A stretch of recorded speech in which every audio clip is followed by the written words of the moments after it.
আজকের ভিডিওটা শুরু করছি রাত্রের খাবারের আয়োজন থেকে। এই প্রতিদিনে রাত্রে কি বানাবো, কি দিয়ে রুটি খাবো, এ এক মহা জ্বালা।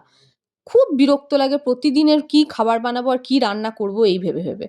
তো আজকে দেখলাম একটু চিকেনের ব্রেস্ট পিস ছিল, আর চিলি চিকেন তো আমার মেয়ের খুব ফেভারিট।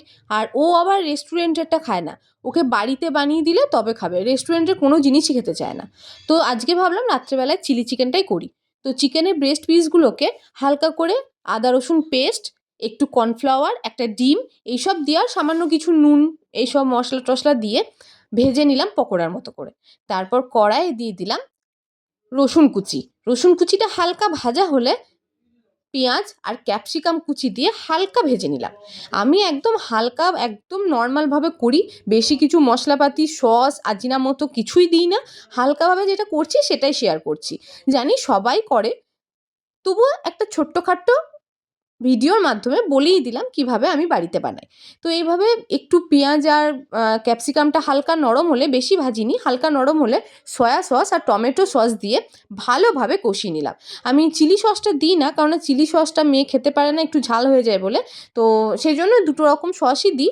দিয়ে ভালোভাবে কষিয়ে যখন সসের কাঁচা গন্ধটা চলে গেল, তখন চিকেনের যে পকোড়াগুলো ভেজে রেখেছিলাম সেগুলো দিয়ে দিলাম এবং খুব ভালোভাবে নেড়ে চেড়ে পকোড়াগুলোর মধ্যে একদম সসটা দিয়ে ভালোভাবে কষিয়ে নিলাম। আর এদিকে রুটির জন্য ময়দা মেখে রেখেছি। চিলি চিকেনটা কিন্তু রুটির সাথে খেতেই সবথেকে বেস্ট লাগে। আর ফ্রাইড রাইসের সাথেও ভালো লাগে, কিন্তু বাড়িতে আর ফ্রাইড রাইস করা হয়নি, তো রুটিটাই করলাম। আর এদিকে দেখুন চিলি চিকেনটা মোটামুটি রেডি। আমি হালকা একটু জল দিই যাতে একটু গ্রেভি হয়, যেহেতু রুটি দিয়ে খাওয়া, তো সেজন্য একটু জল দিয়ে ঢাকা দিয়ে রেখেছিলাম যাতে চিকেনের পিসগুলো একদম সেদ্ধ হয়ে যায়। ওপর থেকে স্প্রিং অনিয়ন ছড়িয়ে দিলাম, এবার নামিয়ে রেখে দেবো। পরের দিন সকালবেলায় যা কাজ থাকে, এই বিছানা তোলা, চলে এলাম বিছানার চাদর পাততে। আর আজ থেকে শুরু হচ্ছে মেলা, মানে আমাদের বোলপুরের পৌষ মেলা। তো ভাবলাম পৌষ মেলা উপলক্ষে একটা নতুন চাদর পেতেই ফেলি।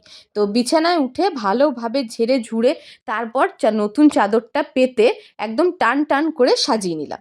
তারপর বালিশ টালিশগুলো গুছিয়ে একদম বিছানাটাকে পরিপাটি করে রাখলাম।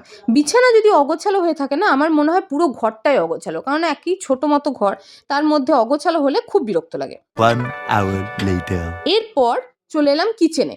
দেখলাম আলুর পরোটার অর্ডার এসছে, তো আলুর পরোটাগুলো পরপর ভাজা হচ্ছে। আমাদের এখানে কিছু কিছু আইটেম ভীষণ ফেমাস, যেমন ডালপুরি তো ফেমাসই, তার সাথে ছোলা বাটোরা, আলুর পরোটা, এগুলোও কিন্তু খুব ভালো অর্ডার আসে আর খুব ভালো টেস্টও হয়।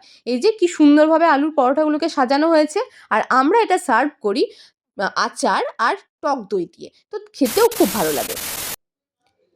এরপর আমাদের ফুড স্টেশনে এসেছিলেন কিছু শুভর বন্ধুরা।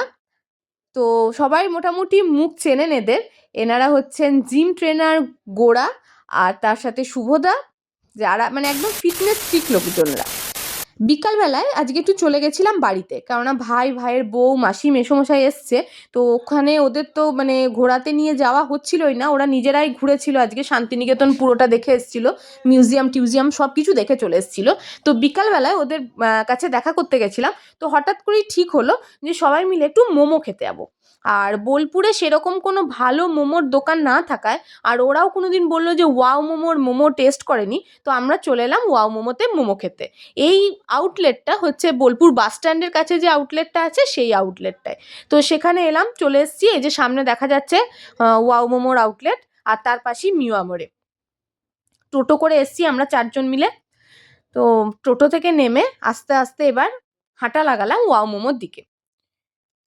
ওয়াও মোমোর এই কালার কম্বিনেশনটা না ভীষণ ভালো লাগে, মানে দূর থেকে একদম চকচক করে, আর ভেতরটা একদম ক্রিসমাস উপলক্ষে দারুণভাবে সাজিয়ে রেখেছে। আমরা দেখলাম, তো আমরা একটা কম্বো অর্ডার করেছিলাম।